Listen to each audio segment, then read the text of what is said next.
안녕하세요. 저는 평소 사연을 즐겨 듣는 30대 여자입니다. 제 이야기는 다른 이야기처럼 이혼을 하게 된 이야기는 아니고요. 평소 저를 무시하고 괴롭히던 시누이와 형님에게 속 시원하게 복수한 이야기를 해보려고 사연을 쓰게 되었습니다. 도대체 시누이와 형님에게 무슨 일을 어떻게 당했길래 두 사람에게 복수를 하게 되었는지 한번 들어보실래요? 남편과 전 결혼한 지 2년이 된 부부였어요. 남편에겐 형과 누나가 있었는데 시숙은 장가를 갔고 시누이는 아직 시집을 안 간 상태였죠. 처음 결혼을 했을 땐 시누이와 형님의 사이가 썩 좋아 보이지 않았는데 곁에서 지켜보는 제가 긴장이 될 정도로 둘 다 서로에게 지려고 하지 않더라고요. 옳게. 사람을 봤으면 인사를 해야 할 거 아니야? 아까 인사했는데 형님이 못 들으셨나 보네요. 내가 대답이 없으면 앞에 와서 눈을 마주치고 다시 인사를 해야 할 거 아니야. 굳이 그렇게까지 해야 한다고요? 그냥 형님이 진작 인사를 잘 들으셨으면 됐잖아요. 바로 뒤에서 인사했는데 그걸 못 들었으면 형님이 일부러 안 들으려고 노력한 거 아닌가요? 아니 옳게. 무슨 말을 그렇게 해? 내가 옳게 트집이나 잡으려고 일부러 인사를 안 받기라도 했다는 거야? 그렇잖아요. 제가 이 집에 살금살금 기어들어온 것도 아니고 문 여닫고 저 왔다고 어머님께도 인사드리고 동서한테도 인사하고 그러고 나서 형님께도 인사드렸는데 그걸 못 들었다고 이렇게 트집을 잡으시니 당연히 일부러 그랬다는 생각이 들지 않겠어요? 난 정말 못 들었다니까. 옳게는 꼭 이러더라. 사람을 이상하게 몰고 가서 나만 잘못한 것처럼 만들고 이렇게 상황 몰고 가면 통쾌해? 막 신나 죽겠어. 제가 상황을 그렇게 만드는 게 아니라 형님이 상황을 그렇게 만드는 거겠죠. 어떻게 하면 저한테 한 소리 할 수 있을까 싶어서 이런 상황을 만들어내잖아요. 이렇듯 두 사람은 인사 문제로도 서로 못 잡아먹어서 안달이 난 사람처럼 굴었고 이 싸움의 끝은 항상 서로를 잡아먹을 듯 노려보며 끝이 나곤 했죠. 상황이 이렇다 보니 전 시댁에 갈 때마다 두 사람의 사이에서 눈치를 살피느라 바쁠 수밖에 없었어요. 그러던 어느 날 시댁에 가져다 줄 것이 있어서 시댁에 가게 되었는데 시누이와 형님이 집에 있는 것이 아니겠어요? 시댁에 함께 살고 있던 시누이야 그렇다 치더라도 형님까지 있으니 또 싸우는 건 아닌가 싶어 저도 모르게 긴장이 다 되더라고요. 두 사람의 눈치를 살피고 있으니 아니나 다를까 티격태격한다 싶더니 결국 또 언성을 높이며 싸우기 시작했어요. 하필 시부모님은 함께 산책하러 가신다며 집을 비우신 상태였고 두 사람의 싸움은 말릴 새도 없이 심해져만 가더군요. 싸움의 이유도 유치하기 짝이 없었어요. 시누이가 소파에 앉아 TV를 보는 상황이었고 형님이 소파에 앉으며 리모컨을 엉덩이로 누르며 TV가 꺼져버린 것이었어요. 그것을 시작으로 불이 붙은 싸움은 걷잡을 수도 없이 커져버렸던 것이었죠. 옳게. 지금 뭐 하는 짓이야? 나 TV 보고 있는 거 안 보여? 이게 무슨 경우 없는 짓이야? 형님, 제가 일부러 그런 것도 아니고 앉으려다가 실수로 눌린 걸 어떻게 해요? 실수긴 하지만 어찌 되었든 죄송하네요. 그게 죄송하다는 사람의 태도야? 말투, 표정, 어느 것 하나 죄송하다는 사람의 태도가 아니잖아. 사실 제가 잘못한 것도 없잖아요. 일부러 그런 것도 아니고. 정말 실수로 그렇게 된 건데 무릎이라도 꿇고 빌어야 하는 거예요? 그걸 바라는 거예요? 그런 뜻이 아니잖아. 아무리 실수라고 한들 옳게가 한 행동 때문에 내가 피해를 봤으면 적어도 진심 어린 사과 한마디 정도는 해야 하는 거 아니야? 무슨 거지 적선하듯 죄송하네요. 내가 무슨 거지야? 그딴 식으로 사과를 던져주게? 진짜. 형님, 또 시작이에요? 또 저한테 트집 잡고 뭐라고 하는 거. 정말 궁금해서 물어보는 건데 저한테 도대체 왜 이렇게까지 하세요? 왜 저만 보면 못 잡아먹어서 안달이냐고요? 내가 진짜 기가 막혀서? 내가 또 언제 옳게를 못 잡아먹어서 안달이었다고 이러는 거야? 시누이는 화가 머리끝까지 난 듯 보였고 형님 역시 별반 다르지 않아 보이더군요. 이 일을 어떻게 해야 하나 눈치만 살피고 있는데 시누이가 저를 보더니 갑자기 잘잘못을 가려달라고 우겨대기 시작했어요. 작은 올케가 말해봐봐. 지금 이 상황 내가 과하다고 생각해? 아니지. 지금은 큰 올케가 잘못된 행동 맞잖아. 신우이는 대답을 강요하듯 물어오고 있었고 그 상황을 지켜보던 형님도 저에게 본인 편을 들어달라는 뉘앙스로 말하기 시작하더군요. 그래, 동서가 말해봐봐. 처음부터 다 지켜봤으니까 잘 알겠네. 내가 지금 TV를 일부러 껐어? 아니잖아. 나도 모르게 눌려서 꺼진 거 다 봤잖아. 다 실수인데 내가 고개 숙여 사과까지 해야 한다고 생각해? 그리고 형님이 매번 나한테 온갖 트집 잡아서 시비 거는 거 동서도 다 봤잖아. 뭐라고 말 좀 해봐. 양쪽에선 서로 본인의 편을 들어달라 난리였고 전 이러지도 저러지도 못하고 우물쭈물 눈치만 살피고 있었어요. 여기에서 입을 잘못 열었다간 앞으로가 상상 그 이상으로 피곤해질 거란 걸 누구보다 더 잘 알고 있기 때문이었죠. 그렇게 두 사람의 닥달에도 아무 말도 못하고 있는 사이 타이밍 좋게 시부모님이 시댁으로 돌아오셨고 전 재빠르게 시댁을 빠져나올 수 있었어요. 그렇게 큰 고비를 넘겼다 싶었는데 그게 아니더라고요. 그런 일이 있고 난 후 어찌된 일인지 시간이 지나면 지날수록 두 사람의 사이가 돈독해져만 가더라고요. 두 사람의 사이가 좋아지는 건 문제가 될 일이 전혀 아니었지만 두 사람의 사이가 좋아지며 저를 노골적으로 따돌리며 괴롭히는 것이 문제가 되었어요. 딱히 저는 잘못한 것도 없는 것 같은데 온갖 시댁 일을 저에게만 시키기 일쑤였죠. 그날도 마찬가지였어요. 특별한 날도 아닌데 신우이가 급하다며 온 연락에 불이 나게 시댁으로 가게 되었고 시댁에 들어서니 시부모님들은 없고 신우이와 형님이 하하호호 이야기를 나누고 있더라고요. 그렇게 이야기를 나누던 두 사람은 집으로 들어서는 저를 보더니 아주 당연하다는 듯 산처럼 쌓여있는 설거지를 하라고 하더군요. 동서 왔어? 잘 왔다. 일단 주방에 가서 설거지 좀 할래? 오늘 형님이랑 이것저것 해먹었더니 설거지가 산처럼 쌓였네. 보다시피 형님하고 나하고 오늘 네일을 새로 받아서 말이야.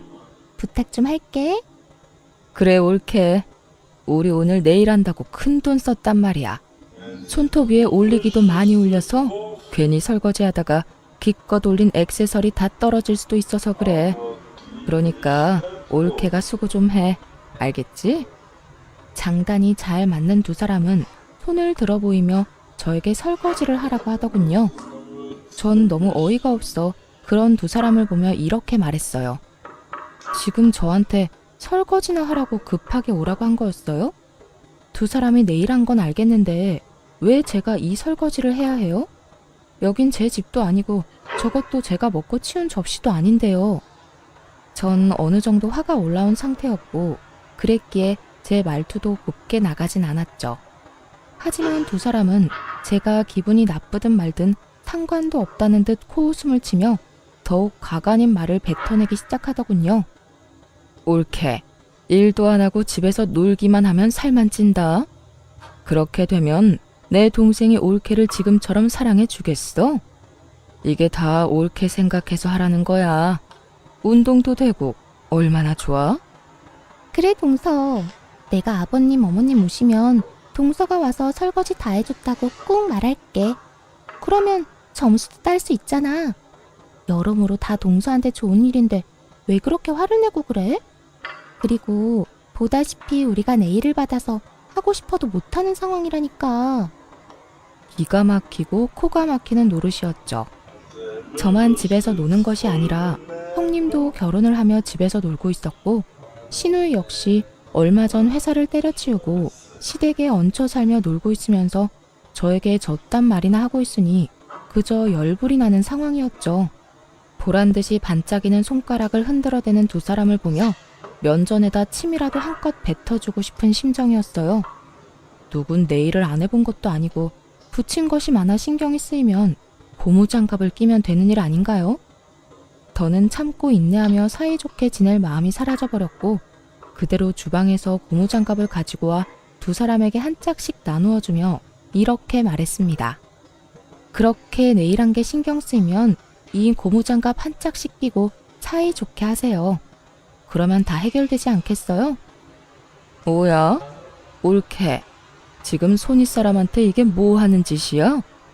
우리가 엄연히 동서보다 집안 서열이 높은데 우리가 하라고 하면 해야 할 것 아니야? 두 형님들 잘 들으세요. 아무리 손아랫 사람이라도 이런 식으로 부려먹는 경우는 없어요. 저는요, 이딴 일은 할 생각 없으니까 알아서 하고 다음부턴 이런 일로 사람 오라가라 하지도 마세요. 전 노발대발하는 두 사람을 뒤로한 채 집으로 와버렸고 이 일이 시발점이 되어 두 사람은 저를 더 악랄하게 괴롭히기 시작하더군요. 한 번은 이런 일도 있었어요.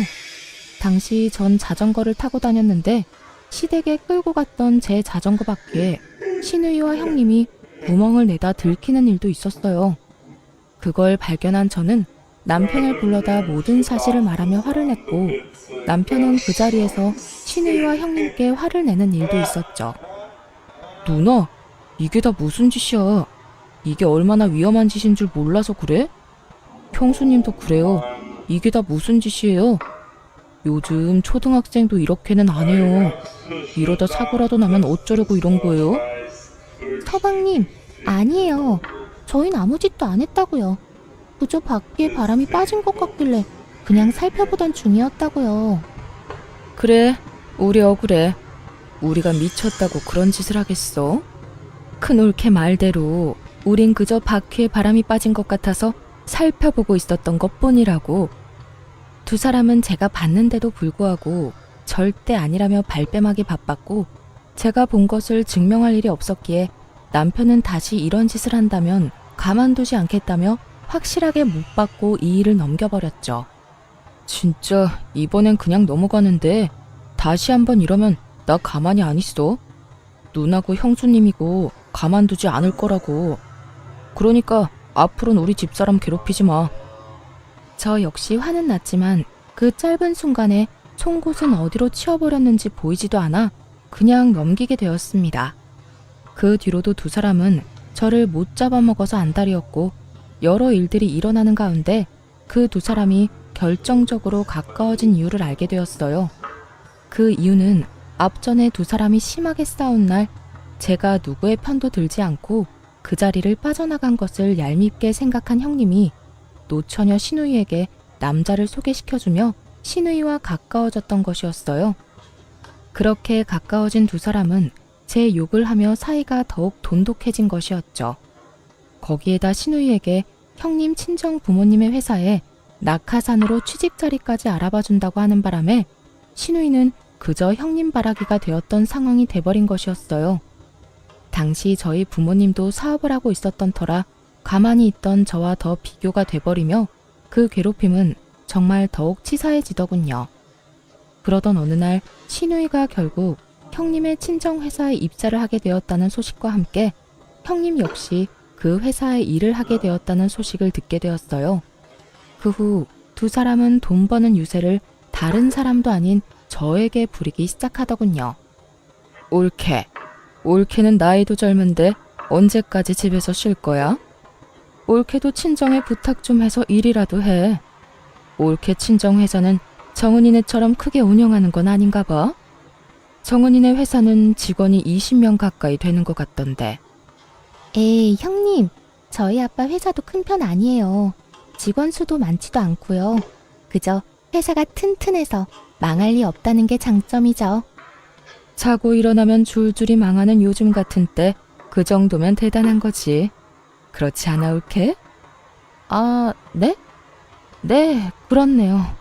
20명이면 대단한 거죠. 두 분 다 일하시느라 피곤하시겠어요. 이런 일은 처음이라 좀 힘들긴 한데 정은이가 워낙 날 편하게 해줘. 아, 옳게는 모르겠구나. 정은이가 우리 부서 팀장으로 들어왔거든. 그 덕에 나는 편하게 회사 생활하지. 아, 정은아, 그러지 말고 네 손아래 동서도 일자리 좀 알아봐줘. 회사에 청소할 사람은 안 필요해? 신우이의 말을 듣고 있는데 정말 치가 다 떨리더라고요.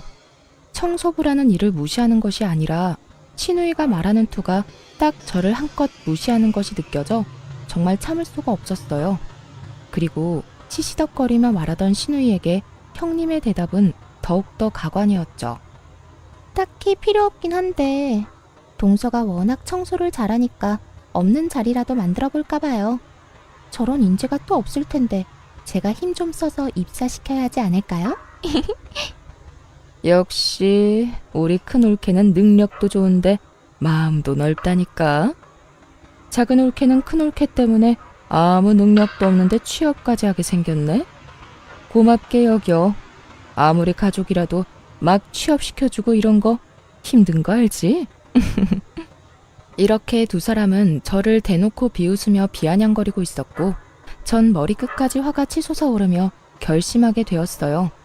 그 잘난 부모 능력으로 두 사람을 좀 눌러주기로 말이죠. 제가 웬만하면 돈, 부모 재력으로 남을 깔보거나 그런 걸로 남을 누르는 짓은 하고 싶지 않았는데 두 사람 하는 꼴을 보니 도무지 안 될 것 같아 큰 결심을 하게 된 것이었죠. 며칠 뒤 전 형님의 회사로 향했습니다. 제가 회사에 나타나니 형님과 신우이가 저를 보며 또 비아냥거리기 시작하더군요. 동서? 여기까지 웬일이야? 혹시 정말 청소라도 하러 온 거야? 그러게, 혹시 오늘도 자전거를 타고 여기까지 온 거 아니지? 전 그런 두 사람에게 제가 처녀 때 타고 다니던 외제차 차키를 흔들어주며 이렇게 말했어요. 아니요, 오늘은 이 차 끌고 왔네요. 그 차키 그거 1억 넘는 차 아니야? 동서, 그 차키는 어디에서 난 거야? 친구 거라도 빌렸어? 형님, 동서 보세요. 여기 오느라 외제차까지 빌렸나 봐요. 이게 무슨 일이야? 뭐야, 정말 차 빌려서 타고 온 거야? 꼴에 외제차 탈 거라고 옷도 챙겨 입고 온 거 좀 봐. 두 사람은 저를 향해 계속해서 비웃음을 보내고 있었고 전 두 사람이 그러거나 말거나 그저 지켜보며 누군가를 기다리고 있었죠. 그 순간 형님의 친정아빠이자 회사의 사장이 저에게 불이 나게 다가와 인사를 건네더라고요. 안녕하세요. 사장님과 많이 닮으셨네요. 한눈에 알아봤어요. 네, 안녕하세요, 사장님. 급하게 잡은 약속인데 이렇게 시간 내주셔서 감사합니다. 감사는 무슨, 저희가 더 감사하죠. 이렇게 기회를 주신다는데. 이렇듯 정답게 인사를 나누는 와중에 신우와 형님은 이게 무슨 일인가 싶어 눈을 동그랗게 뜨고 저를 바라보더라고요. 평소 저를 그렇게나 무시했는데 회사 사장님과 이렇게 대화를 나누니 적잖게 놀란 눈치였죠. 전 그런 두 사람에게 모든 사실을 알려주기로 했어요. 아, 내가 말 안 했어요? 이번에 회사에 큰 계약할 수도 있다고 했던 회사가 저희 아빠 회사예요. 아빠가 여러 회사 고민하시다가 여기가 형님 친정 회사라고 덜컥 거래하시겠다고 하시길래 제가 그건 아니라고 이런 큰일일수록 확실하게 알아봐야 한다고 했더니 글쎄 저보고 한번 다녀오라고 하더라고요. 그게 정말이야? 동서 이때껏 아무 말도 안 했었잖아. 작은 회사라고 했었잖아. 그러게. 올케, 왜 진작 말 안 했어? 그렇게 잘 나가는 회사라는 건 말 안 했잖아. 제가 굳이 말을 해야 하나요? 그리고 저는 저희 아빠 회사를 정말 큰 회사라고 생각해 본 적이 없었어요. 그래서 굳이 말할 필요도 없다고 생각했고요. 이제 아시겠죠? 전 여기에 자전거 타고 청소하러 온 게 아니라 거래 전 마지막 점검차 나온 거예요. 사실 저희 친정아빠는 제법 큰 회사를 운영하고 있었고 전 굳이 시댁에 알릴 필요가 없다고 생각하여 아무 말도 하지 않아 시댁 식구들은 아무도 모르는 상태였어요. 그런데 얼마 전부터 아빠가 새롭게 거래를 시작하려고 하는데 그 리스트 중 형님의 회사가 있는 것 같다며 저에게 물어본 적이 있었죠. 전 그 회사가 맞다고 했었고 아빠는 이왕 일을 함께 하는 것인데 한 달이 건너도 가족이라며 형님네 회사로 최종 결정을 내리려던 중이었어요. 그러는 와중 형님과 신우이가 저에게 청소구나 하라는 말을 해버렸고 그 무시 가득한 발언에 인내심이 바닥이 난 저는 아빠의 힘을 빌려 두 사람이 좋아하는 갑질을 제대로 보여주러 온 것이었죠. 모든 것을 다 알게 된 신우이와 형님은 제 말에 그야말로 얼어붙어 꼼짝도 하지 못하고 있었고 사장님은 미간을 찌푸리며 형님에게 호통을 치기 시작하더군요. 너 이게 다 무슨 소리야? 자전거를 타고 청소하러 와? 네가 정말 이분께 그딴 말을 했단 말이야? 사람을 무시하는 것도 정도가 있지. 이분 네 동서라고 하지 않았어? 그런데 그딴 말을 했단 말이야? 너 도대체 네 시댁에서 어떤 식으로 행동하고 다니는 게야? 사장님의 호통에 형님뿐만 아니라 시누이까지 꿀먹은 벙어리라도 된 듯 아무 말도 하지 못하고 있더라고요. 전 그런 두 사람을 대신해 사장님께 이렇게 말해주었습니다. 아까는 저한테 자전거 타고 청소하러 왔냐면서 하셨잖아요. 저는 점검차 나온 거긴 하지만 형님들이 청소하라고 하니 청소라도 할까봐요. 저보고 청소 잘한다고 청소부 자리라도 내준다고 하셨거든요. 사장님 따님이자 제 형님이 말이에요. 어떻게 할까요? 저 지금 청소라도 하면 될까요, 사장님? 제 말에 형님의 아빠는 목부터 얼굴까지 빨갛게 달아오른 모습으로 고함을 지르며 저에게 사과를 하라고 했고, 형님은 악다구니를 쓰며 싫다고 하더군요. 너 당장 사과드리지 못해? 이게 무슨 망신이야? 아무리 생각이 없다고 해도 사람을 그렇게 무시하는 게 어딨어? 그것도 이렇게 중요한 분을. 뭐? 사과? 내가 왜요? 내가 뭘 잘못했다고 사과까지 해요? 청소부 이야기는 그저 농담이었다고요. 우리끼리 가볍게 주고받은 농담 말이에요. 그리고 내가 손윗 사람인데 어떻게 손아랫 사람한테 사과해요? 전 절대 싫어요. 윗사람이면 윗사람답게 굴었어야지. 하는 행실은 어린애보다 못한 짓거리를 해놓고 윗사람 대접은 받고 싶은 게야? 너 진짜 당장 사과 못해? 너 때문에 회사 문 닫는 꼴을 기어코 봐야 사과를 할 테야. 형님은 회사 문을 닫는다는 말을 듣고서야 저에게 우물쭈물 안 한 것만도 못한 사과를 뱉어내더군요. 미안해. 이걸 사과라고 하는 것인지 그저 웃음만 나더라고요. 전 형님의 사과 앞에 비웃음을 날려주며 말했어요. 아니요, 됐어요. 전 그딴 진심이라고는 없는 사과 받고 싶진 않네요. 그것도 사과라고 하는 건지 도대체 알 수가 없네요. 이번엔 형님의 얼굴이 빨갛게 달아오르고 있었고, 형님의 아빠인 사장님은 제 눈치를 살핀다 싶더니 형님에게 이렇게 말하더군요. 네 입으로 지은 죄 네 몸으로 갚아. 앞으로 한 달 동안 우리 회사 말고 저쪽 회사로 가서 계단 청소라도 해서 용서를 구해. 뭐라고요? 나한테 지금 청소를 하라고 한 거예요? 그것도 동선의 회사 계단 청소를요? 그래, 여기 너 말고 잘못한 사람이 또 있어? 왜 저한테만 그러세요? 청소 이야기는 형님도 같이 했다고요. 자전거 타고 왔냐고 비아냥거린 것도 마찬가지고요. 옳게. 굳이 나까지 끌고 가야겠어? 혼자서 다녀와도 되잖아. 억울해서 그러죠. 하기는 같이 했는데 왜 저만 이 꼴을 당해야 하냐고요.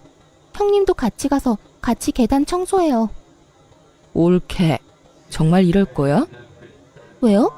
내가 틀린 말 했어요? 입으로 같이 지은 죄 같이 갚아야 할 것 아니에요. 형님의 물귀신 작전 때문에 시누이까지 꼼짝없이 저희 회사로 출퇴근하며 계단 청소를 하게 되었고, 한 달 동안 두 사람은 저희 회사 곳곳을 다니며 청소를 해주었어요. 그렇게 마지막 날이 되었고, 두 사람은 일이 끝나자마자 저희 집으로 득달같이 찾아왔더군요.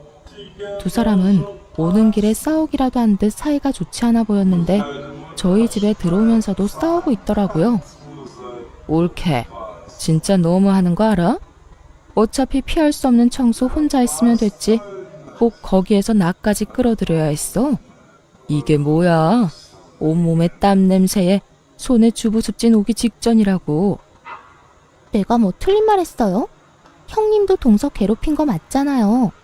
난 그저 동서가 얄밉다고 한 것뿐인데 신나서 동서 괴롭히기 시작한 건 형님이잖아요. 그럴 땐 언제고 청소는 나 혼자 하라고요? 내가 왜요? 청소를 빠져야 할 사람은 형님이 아니라 저였다고요. 뭐? 너 진짜 말 다 했어? 그래, 말 다 했다. 어쩔 건데 어쩔 거냐고. 감정이 극에 달해버린 두 사람은 반말까지 하며 싸우기 시작했고 결국 폭발해버린 신우이가 형님의 머리를 향해 손을 뻗으며 더 큰 싸움이 시작되었어요. 전 그런 두 사람의 치열한 싸움을 말릴 생각도 없이 지켜보다 집으로 시부모님과 시숙을 불러버렸어요. 얼마 지나지 않아 화가 머리끝까지 난 시부모님이 집으로 들어왔고 한바탕 소란을 일으키고 있는 두 사람을 본 시부가 호통을 치기 시작했어요. 이게 다 무슨 일이야? 둘 다 그만두지 못해? 시부의 호통에 두 사람은 싸움을 멈추는가 싶더니 반성은커녕 서로 잘못한 것에 대해 이르기 바쁘더군요. 아빠, 올케 좀 혼내줘요. 올케가 먼저 작은 올케 얄밉다면서 괴롭히자고 했다고요. 난 그저 올케가 시키는 대로 한 것뿐이야. 나한테 일자리도 소개시켜주고 남자도 소개해주면서 시키는데 내가 어쩌겠어? 시키는 대로 하는 수밖에. 아니에요, 아버님. 형님이 먼저 저희가 싸우는데 동서가 아무런 행동도 하지 않고 자리 피해버린 게 괘씸하다고 괴롭히자고 했다고요. 그리고 남자 소개해준 건 형님이 계속 외롭다고 해서 해준 거고, 일자리도 형님이 계속 마땅한 일자리가 없다고 해서 저희 아빠 회사에 취업시켜준 거라고요. 내가 언제 그랬어? 올케가 먼저 일자리하고 남자 이야기 꺼내면서 내 기분 맞춰주면서 작은 올케 너무 얄밉지 않냐고 말 꺼냈잖아. 난 거기에 장단 맞춰준 것뿐이고. 장단만 맞춘 사람이 송곳까지 챙겨서 동서 자전거 바퀴에 구멍을 뚫어요? 그 장단 2번 맞췄다간 아주 큰일 나겠어요. 뭐야? 그건 올케가 자전거 타고 다니는 꼴도 얄밉다면서 자전거를 확 버려버리면 어떻겠냐고 하니까 그랬던 거지. 그리고 작은 올케한테 구멍 뚫다가 들키니까 송곳 버린 사람이 누군데? 내 손에서 재빠르게 송곳 뺏어서 차 밑으로 던진 사람은 올케였잖아. 그게 다 형님이 동서는 가진 것도 없으면서 잘난 척한다고 얄밉다고 해서 시작된 일이잖아요. 올케야말로 쥐뿔도 없는 작은 올케 괴롭혀주고 싶다고 했잖아. 못 사는 집에서 자란 주제에 콧대만 높다고 해놓고.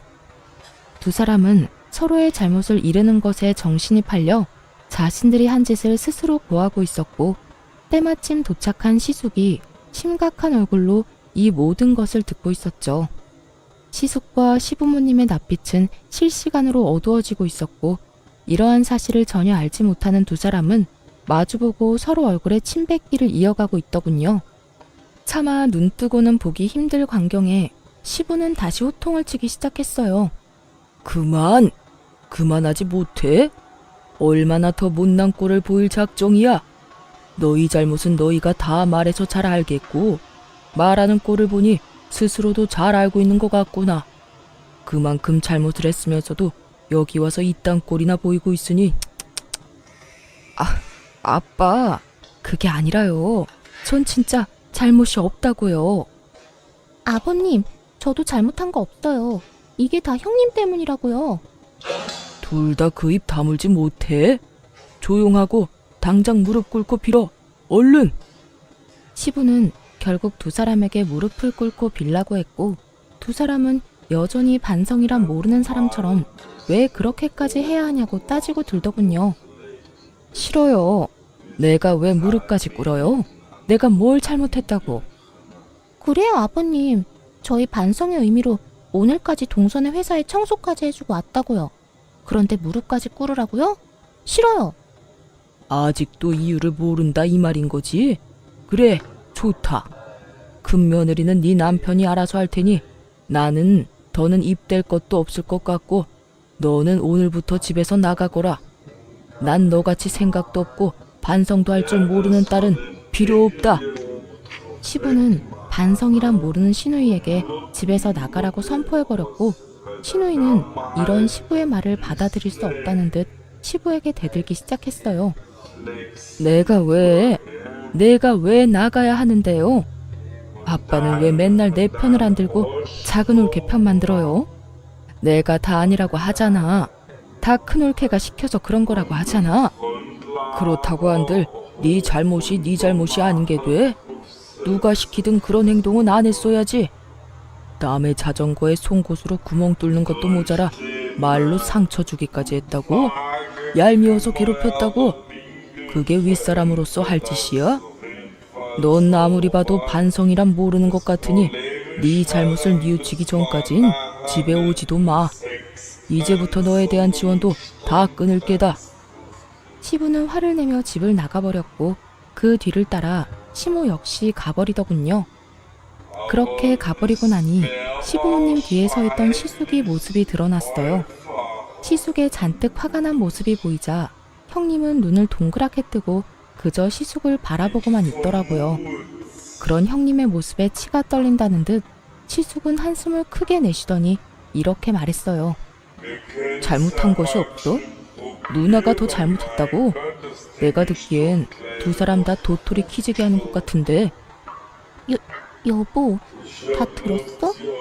어디서부터 들은 거야? 어디서부터 듣긴 두 사람이 서로 잘못한 거 없다고 딱 잡아뗄 때부터 다 들었지. 여보, 내 말 좀 들어봐. 난 그게 아니라 다 형님이 동서는 잘 살지도 못하면서 잘난 척하는 게 얄밉다고 나한테 계속 그래서 그냥 장단만 맞춰준 거야. 믿어줘. 당신이 한 말도 만만치 않던데. 뭐? 자전거 타고 다니길래 재수씨가 못 사는 집안인 줄 알았다고? 재수씨 결혼하기 전엔 외제차 떵떵거리면서 끌고 다녔던 사람이야. 그리고 설사 재수씨 집안 형편이 어렵다고 한들 그런 거 가지고 사람 무시하고 그러면 돼? 뭐? 회사 청소부로 취직시켜준다고 했다고? 당신 정말 이것밖에 안 되는 사람이었어? 사람을 무시해도 유분수지. 청소부가 어때서 청소부 직업을 무시하는 거야? 난 지금 청소부라는 직업을 무시하는 게 아니라 당신이 청소를 시킨다며 재수씨한테 말하던 그 순간에 당신이 가진 마음가짐에 대해서 말하고 있는 거야. 당신 재수씨를 무시하려고 했던 말인 거 여기 모르는 사람 있어? 여보, 내 말 좀 들어보라니까. 난 그저 정말 농담처럼 한 말이었어. 동서가 청소는 잘하잖아. 그래서 농담처럼 장난으로 한 말이었지. 나도 동서가 그렇게 대단한 집 딸인 거 알았으면 그런 장난도 안 쳤을 거야. 그걸 말이라고 해? 집안 봐가면서 누구는 대접해주고 누구는 무시하고. 당신은 이날 이때껏 그렇게 살아온 거야? 내가 알던 당신은 도대체 누구였어? 적어도 내 앞에선 이런 사람은 아니었잖아. 시숙은 인정사정 볼 것 없이 형님을 몰아세우고 있었고 절벽 끝까지 몰린 형님은 태세를 바꿔 화를 내기 시작하더군요. 진짜 너무하는 거 아니야? 내가 뭘 그렇게까지 잘못했다고 이 꼴을 당해야 해? 내가 왜 여기서 당신한테 이런 소리나 듣고 있어야 하냐고. 그것도 동서까지 보는 자리에서 말이야. 당신이야말로 지금 나한테 너무한다고 생각 안 해? 이럴 때일수록 일단 내 편을 들어줘야 할 거 아니야. 당신이 내 남편이라면 말이야. 나도 섭섭해. 나도 화난다고. 당신 진짜 대단하다. 이 와중에 섭섭하다는 말이 나와? 화난다는 말이 나오냐고. 정말로 실망하고 화나는 사람이 누군데? 그래.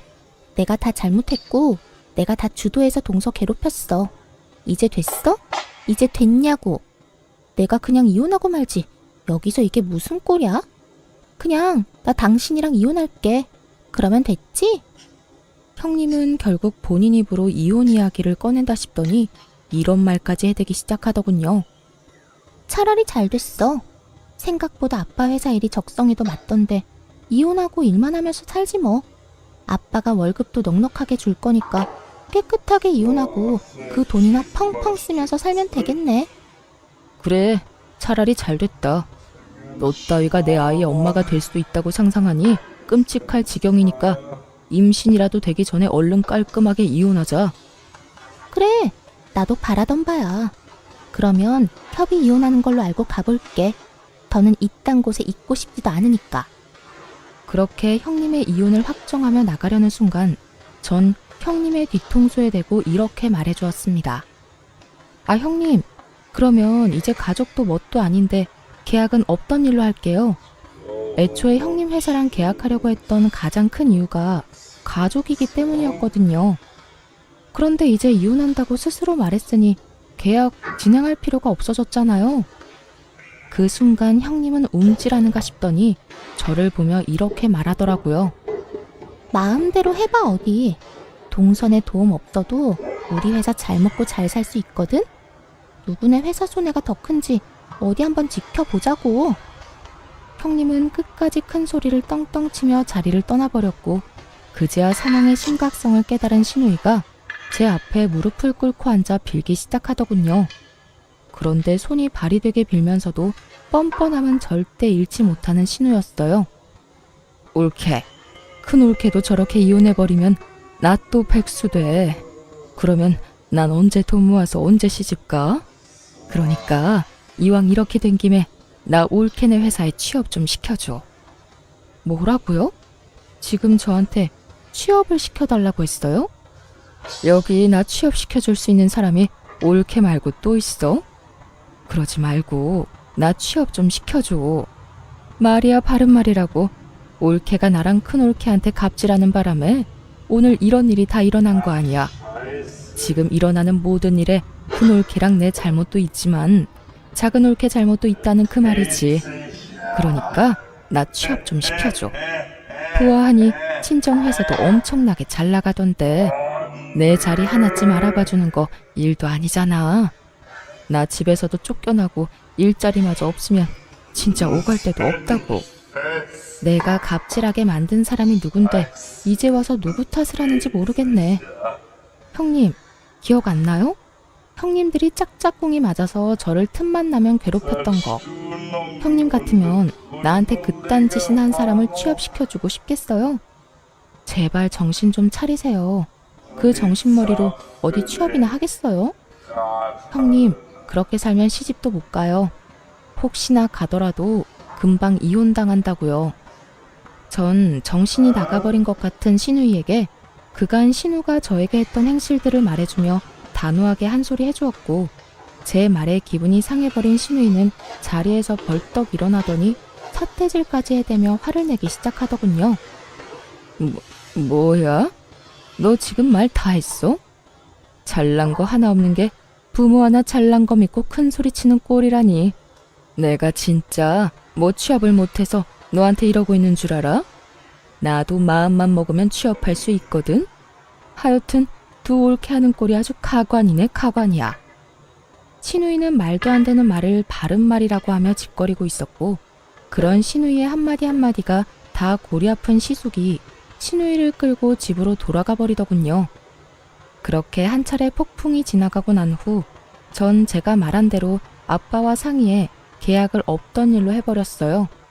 제 이야기를 들은 아빠 역시 그딴 집안에 도움이 될 일은 조금이라도 하고 싶지 않다고 하며 연을 끊어버렸고 저희와 계약이 틀어져 버린 형님 회사는 몇 년치의 일이 다 끊겨버린 상황이 되어버렸죠. 형님은 시숙과 이혼을 하게 되며 친정으로 돌아갔지만 그대로 친정 대문도 넘지 못하고 쫓겨났고 오갈 데가 사라지자 저에게 찾아와 울고불고하며 매달리기 시작하더군요. 동서, 내가 다 잘못했어. 내가 이렇게 빌 테니까 제발 일만 계속 진행하면 안 될까? 나 이혼까지 해서 오갈 데도 없는데 회사에서도 쫓겨나고 집에서도 쫓겨났어. 돈도 땡전 한 푼 없이 쫓겨났다고. 이렇게 울고불고 매달리는 형님을 보는데 웃기지도 않더라고요. 저에게 사과 한마디가 하기 싫어 이혼까지 할 때는 언제고 이제 와서 이렇게 눈물까지 보이며 용서를 구하니 진심처럼 느껴지지도 않았고요. 이제 와서 이런다고 한들 제 마음이 돌아설 것 같아요. 방금 말한 대로 이제 나랑 가족도 뭐도 아닌데 더욱 거래를 이어나갈 필요가 없죠. 그러니까 여기서 이러지 말고 당장 나가주세요. 동서, 그렇게 딱 잘라 말하지 말고 우리가 그래도 한때는 가족이었잖아. 그 정을 생각해서라도 제발. 저한테는 애초에 가족 간의 정 같은 건 없어서 남은 정 따위도 없네요. 그러니까 나가주세요.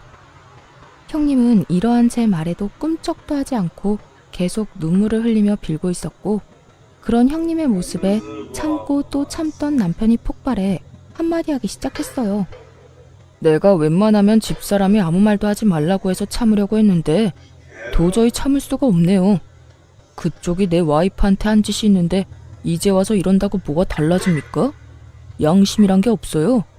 도대체 얼마나 얼굴에 철판을 깔았으면 부끄러운 줄도 모르고 여기 와서 눈물을 흘리고 있어요? 그렇게 우리 집사람이 만만해요? 서방님, 난 그런 게 아니라 정말 너무 힘들어서 마지막이라 생각하고 찾아온 거예요. 동서 말 한마디면 다 해결되니까요. 나도 오죽했으면 여기까지 와서 이러겠어요. 오죽 힘들면 이러겠냐고요.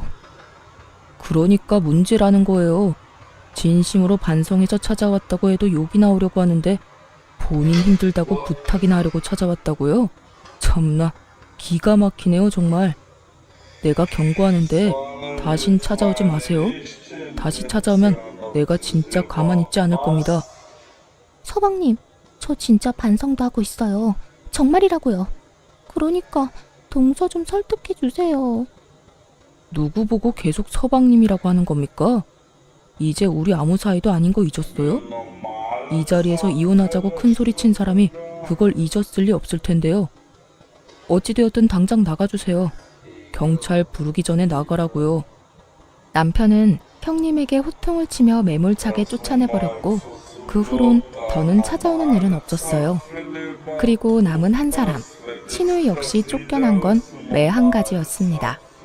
그간 시부모님이 없는 동안 저에게 어떻게 했는지부터 자전거 사건까지 다 알아버린 시부모님은 그날 바로 너 같은 자식은 필요 없다며 쫓아내버렸다고 하더군요. 그나마 있던 돈을 포함해 카드까지 왕창 긁어왔던 신우이는 집 얻을 돈도 없어 그 나이에 고시원이나 전전하며 급히 일자리를 찾고 있다고 하더군요. 일이 마무리되고 난 후 남편은 진심으로 저에게 사과를 해왔고 저는 남편이 잘못한 일이 아니라며 미안해하는 남편을 달래주었어요. 여보, 정말 미안해. 당신이 나서지 말라고 해도 내가 나서서 이런 일까지 겪게 만들지 않았어야 했는데 내가 너무 안일했던 것 같아. 아니야. 당신 잘못한 거 하나도 없다니까. 내가 참을만 하니까 참았던 거고 더는 참지 못한 상황이라 내가 직접 해결한 거야. 당신은 충분히 당신 역할 해줬고 난 그걸로 만족하고 충분히 고마워하고 있어. 앞으로 내가 더 잘할게. 이번에 당신 상처받은 거 내가 살면서 기억도 나지 않을 만큼 행복하게 해줄 거야. 이렇듯 부부관계엔 전혀 문제없이 일을 잘 마무리하게 되었고 전 여전히 남편과 함께 잘 지내고 있습니다. 그 일이 있고 난 후 전 본격적으로 아빠 회사로 출퇴근하며 일을 배우고 있어요. 사원으로 시작해 차근차근 올라가고 싶다는 제 의견에 아빠는 흔쾌히 자리를 내주셨고 차근차근 잘 배워 천천히 한 계단씩 올라갈 예정이에요. 처음 시숙이 이혼까지 하고 신우이까지 집에서 내쫓겼을 때만 해도 저 하나 때문에 시댁이 풍비박산이 난 것 같아 신경이 쓰였던 적도 있었어요. 알게 모르게 눈치를 살피던 저에게 시부와 시숙이 이렇게 말씀해 주시더라고요. 아가야, 네가 뭘 잘못했다고 그렇게까지 눈치를 봐? 이 녀석이 이혼한 거야. 자기 마누라가 잘못해서 이혼한 거고 내가 내 딸 내쫓은 거야. 내 딸이 잘못해서 내쫓은 건데 그런 거 가지고 계속 네가 눈치 보면 우리가 더 미안해진단다. 그래요, 재수씨. 요즘 만날 때마다 재수씨가 괜히 우리 눈치 살피면서 말도 잘 안 하고 해서 우리가 더 미안해지려고 해요. 재수씨, 내가 이혼한 거나 누나가 쫓겨난 거는 다 두 사람이 잘못해서 일어난 일이지 재수씨의 잘못은 하나도 없다고요. 그저 우리가 이런 일이 일어나기 전에 신경 쓰지 못한 게 미안할 따름이에요. 그래 아가, 이런 일이 일어나고 나니 우리가 너무 집안에 무심했다 싶더구나. 네 마음고생이 심했겠단 생각도 들고 말이야. 우리가 참 미안하구나. 우리가 앞으로는 더 많이 신경 쓸 테니 너도 그만 눈치 보고 예전처럼 편하게 웃으면서 잘 지내보자꾸나. 그렇게 말씀해 주셔서 감사합니다. 저도 앞으로 더 잘할게요. 이렇게 말씀해 주신 덕분에 전 한결 마음이 편안해진 상태로 지내고 있어요. 신우이는 가족이라 어쩔 수 없이 언젠가 다시 왕래하고 지내긴 하겠지만 여전히 가깝게 지낼 생각은 전혀 없는 상태예요. 사람 쉽게 바뀌지 않는다고 반성한다고 말을 하며 그런 척을 한다고 한들 절대 쉽게 변할 사람이 아니란 걸 잘 알고 있으니까요. 전 앞으로도 제 행복, 제 안위만을 위해 노력하며 살아가 보려고요. 물론 친정 부모님을 비롯해 시댁 부모님들께도 할 도리를 하면서요. 저의 사연은 이렇게 끝이 났네요. 제가 시댁일을 겪으며 깨달은 점이 있는데요. 한없이 참고 살라고 하던 예전과는 달리 요즘에 참고 살면 호구된다였어요. 아무리 시댁 식구라고 한들, 아무리 저보다 손윗 사람이라고 한들 아닌 건 아니라고 똑 부러지게 말할 수 있는 용기 있는 삶을 살아가 보자고요. 저와 비슷한 상황에 부딪힌 많은 기혼자분을 응원하며 저는 이만 물러가 볼게요. 긴 사연 함께 해주신 모든 분 감사합니다.